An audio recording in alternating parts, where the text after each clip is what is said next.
કેવીની class YouTube ચેનલમાં આપ સરે મિત્રોનું હું દિલથી સ્વાગત કરું છું। આજે વિદ્યાર્થી મિત્રો વાત કરવાના છીએ ધોરણ 5માં આપણી નવીન સ્વાધ્યાયન પોથી જે આપવામાં આવેલી છે તેમાં ભાગ નંબર 3ની અંદર ગણિત વિષયનું પ્રકરણ નંબર 8 નકશા આલેખન, જેનું આપણે આ વિડીયોમાં સચોટ, સાચું અને સંપૂર્ણ સોલ્યુશન જોવાના છીએ। તો ચાલો વિદ્યાર્થી મિત્રો વિડીયોની શરૂઆત કરીએ। તેના પહેલાં તમે ખાસ કરીને ચેનલમાં નવા છો તો ચેનલને મિત્રો અવશ્ય સબસ્ક્રાઈબ કરી વિડીયોને લાઇક અને શેર કરવાનું પણ ન ભૂલતા। પ્રકરણ 8 નકશા આલેખન, જેમાં વિદ્યાર્થી મિત્રો પ્રશ્ન નંબર 1 છે, સૂચના મુજબ જવાબ લખવાનો છે। નીચે નાના ચોરસમાં આપેલા આકૃતિને બાજુમાં આપેલા મોટા ચોરસમાં દોરો। પ્રમાણ માપનો ઉપયોગ કરવો। મિત્રો અહીંયા તમને આકૃતિ જેવી આપેલી છે તેવી જ આપણે અહીંયા આકૃતિ દોરેલી છે। હવે તમારે પણ આવી જ આકૃતિ તમારી રીતે દોરવાની છે। અહીંયા ખાસ કરીને જે બોક્સ આપેલા છે એ બોક્સનો ઉપયોગ તમે કરશો તો બંધબેસતી તમને આકૃતિ મળી જશે। તો આ રીતે તમારી ખાનાની અંદર આકૃતિ દોરવાની છે। બીજો પ્રશ્ન છે, નીચે ગાંધીનગર શહેરનો નકશો આપેલ છે, તેનો અભ્યાસ કરો અને પ્રશ્નોના ઉત્તર લખો। તમે અહીંયા નકશો જોઈ શકો છો। તમારી સ્વાધ્યાયન પોથી પણ મિત્રો સ્પષ્ટ નકશો દેખાતો હશે। જેમાં પ્રશ્ન નંબર 2 છે, નકશામાં રસ્તાઓનો 2 વિશિષ્ટ પ્રકાર નામ આપવામાં આવ્યા છે। શું તમે શોધી શકો કે તે કયા કયા રસ્તાઓ છે? તો જવાબ છે, રસ્તાઓને મિત્રો કકાવારી મુજબ અને અંક પ્રમાણે નામ આપવામાં આવ્યા છે। નકશામાં ગ, ઘ, ચ, છ તથા રસ્તા નંબર 3, 4 દર્શાવવામાં આવ્યા છે। ત્રીજો પ્રશ્ન છે, જો તમે અરવિંદ કેન્દ્ર પાસે ઊભા છો તો પથિકાશ્રમ જવા તમારી કઈ દિશામાં જવું પડે? તો આપણો જવાબ થશે દક્ષિણ દિશામાં જવું પડશે। 4 વિધાનસભાથી ખેતીવાડી પરીક્ષણ અને સંશોધન કેન્દ્ર જવા માટે તમારે કયા કયા રસ્તા પસાર કરવા પડશે? તો વિધાનસભાથી જતા રસ્તામાં G5 અને G5 રસ્તા આવે એટલે કે તે પસાર કરવા પડે। પ્રશ્ન 5 નકશામાં દર્શાવેલ ધર્મસ્થાનોના નામ જણાવો।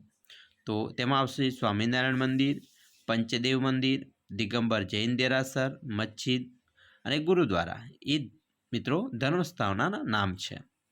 6 ટાઉન હોલની આજુબાજુ આવેલ સરકારી સંસ્થાઓના નામ લખો। તો જવાબ આવશે જિલ્લા પંચાયત, સરકારી આરામગૃહ અને વિધાનસભાનો સમાવેશ થાય છે। 7 નકશામાં ગાંધીનગર જિલ્લા કોર્ટ નીચે પૈકી કયા રસ્તાથી વધુ નજીક છે? જવાબ આવશે બી, ઘ રોડથી। 8 રોડ નંબર 6 પર ઊભા હોય તો તમારી ઉત્તર દિશામાં કયા કયા સ્થળો જવું પડે? તો પ્રજાપિતા, બ્રહ્મકુમારી બાલ ઉદ્યાન, ગુરુદ્વારા અને કેન્દ્રીય વિદ્યાલય જવું પડે। પ્રશ્ન 9 તમારી શાળાનો નકશો મિત્રો અહીંયા તૈયાર કરવાનો છે। મીટર પટ્ટીનો ઉપયોગ પણ કરી શકો છો। વિવિધ રૂમ અને જગ્યાઓના અંતર માપીને તમારે યોગ્ય પ્રમાણ માપનો ઉપયોગ કરી નકશો તૈયાર કરવાનો છે। તેના માટે તમારે તમારા શિક્ષકની મદદથી પણ તમે આ નકશો છે અહીંયા તમારે તૈયાર કરવાનો રહેશે। મિત્રો 10મો પ્રશ્ન છે, નીચે ડાબી બાજુના ચિત્રને જમણી બાજુના મોટા ચોરસમાં દોરવાનો પ્રયત્ન કરવાનો છે, પ્રમાણ માપનો ઉપયોગ કર્યા વગર। તો અહીંયા તમે આ જે ચિત્ર આપેલું છે તેને તમારે અહીંયા જે બોક્સ આપેલું છે ત્યાં પ્રમાણ માપનો ઉપયોગ કર્યા વગર તમારે સરસ મજાનું ચિત્ર દોરવાનું છે।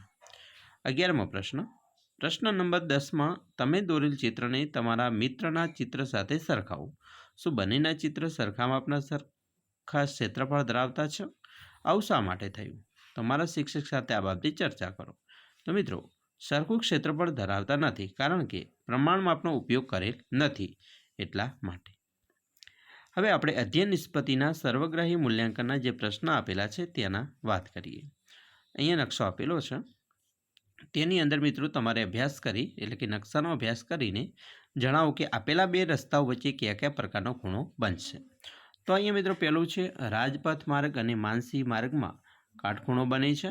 બી માનસી માર્ગ અને અશોક માર્ગમાં ગુરુકોણ બને છે। સી માનસી માર્ગ અને અકબર માર્ગમાં લઘુકોણ બને છે। અને ડી માનસી માર્ગ અને શાહજહાં રોડમાં પણ લઘુકોણ બનશે। બીજું, ચિલ્ડ્રન પાર્કમાં કયા કયા રસ્તાઓ પસાર થાય છે તે જણાવો। તો મિત્રો ચિલ્ડ્રન પાર્કમાં Bhandara, Shahjahan road, doctor Zakir Hussain road પસાર થાય છે.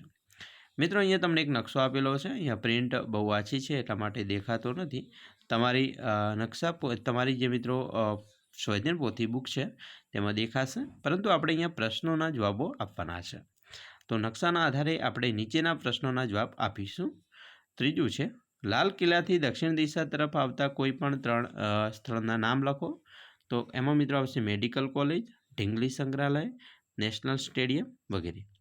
ચોથું, નકશામાં આપેલ પ્રમાણમાપનો ઉપયોગ કરી રાષ્ટ્રપતિ ભવન અને ઇન્ડિયા ગેટ વચ્ચેનું અંતર કિલોમીટરમાં લખો. તો જવાબ આવશે 19.6 કિલોમીટર આશરે. 5, જામા મસ્જિદથી દક્ષિણ દિશામાં 10 કિલોમીટર અંતર આવેલા સ્થળનું નામ લખો. તો જવાબ આવશે ઇન્ડિયા ગેટ. હવે મિત્રો અહીંયા તમને નીચે આપેલા વર્ગખંડના નકશાના આધારે મિત્રો અહીંયા તમારે પ્રશ્નોનો જવાબ લખવાના છે. નકશો તમે જોઈ શકો છો, તમારી સ્વાધ્યાય પોથીમાં સ્પષ્ટ દેખાશે. છઠ્ઠો પ્રશ્ન છે, વર્ગખંડના નકશામાં નજરે પડતી વસ્તુઓની યાદી બનાવો. તો મિત્રો switch board, fan, projector screen, ખુરશી, ટેબલ, કબાટ, પાટલીઓ વગેરે જોવા મળે છે. 7, પ્રોજેક્ટર સ્ક્રીન મુખ્ય ટેબલથી કઈ દિશામાં ગોઠવાયેલું છે. તો તમે નકશામાં જોશો તો ઉત્તર દિશામાં આવશે. 8, નકશામાં દક્ષિણ દિશામાં દિવાલ પર કઈ વસ્તુઓ જોવા મળે છે. તો દક્ષિણ દિશામાં મિત્રો કબાટ, બ્લેકબોર્ડ, ફેનલ બોર્ડ 2 જોવા મળે છે. 9, બારણા 1થી પ્રવેશ કરતા જમણી બાજુ દિવાલ પર આવતી વસ્તુના ક્રમમાં લખો. તો મિત્રો પહેલું સ્વિચ બોર્ડ આવે, પછી પ્રોજેક્ટર સ્ક્રીન અને પછી ફેનલ બોર્ડ 1 આવશે.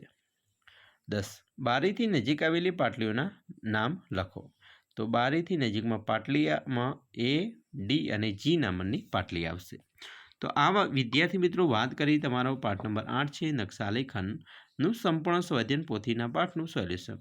આશા રાખીએ છીએ તમને આપણો આ વિડીયો ખૂબ જ ઉપયોગી નીવડશે.